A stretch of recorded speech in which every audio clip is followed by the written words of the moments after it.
নোয়াখালী ৬ হাতিয়া আসনে নির্বাচনী প্রচারণা এবার ভিন্ন এক চিত্র। স্বামী হান্নান মাসুদের পক্ষে ভোট চাইতে গ্রামে গ্রামে ঘুরছেন তার স্ত্রী শ্যামলী সুলতানা জেদনি।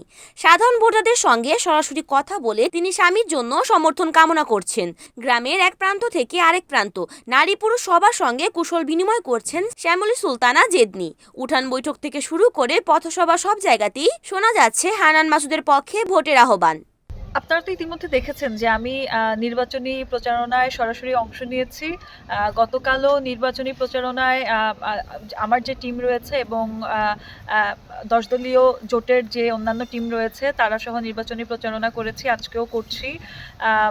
পরবর্তীতে উঠান বৈঠকও অংশ নিচ্ছি।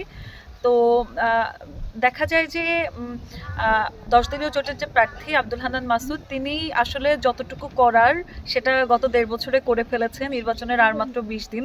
20 দিনে আমার আলাদা করে কোনো ধরনের গুরুত্বপূর্ণ ইম্প্যাক্ট রাখার হয়তো সুযোগ নেই, কারণ যতটুকু করার সেটা করে ফেলেছে। আমি যেখানেই যাচ্ছি, যে বাড়িতেই যাচ্ছি, আমি ম্যাক্সিমাম মানুষের কাছে আজকে এটাই শুনলাম যে আমাদের কাছে ভোট চাওয়া লাগবে না, আমরা তাকেই ভোট দিব।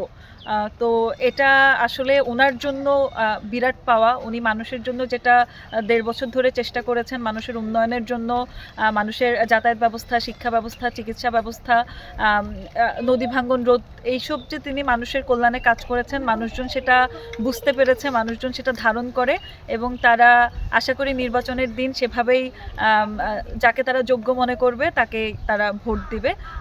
এই তো আমি মোটামুটি আমার কাছে মনে হচ্ছে যে নতুন করে আসলে তেমন কিছু করার নেই। হয়তো সবার সাথে আমি একটু দেখা সাক্ষাৎ করতে পারি, এতটুকুই।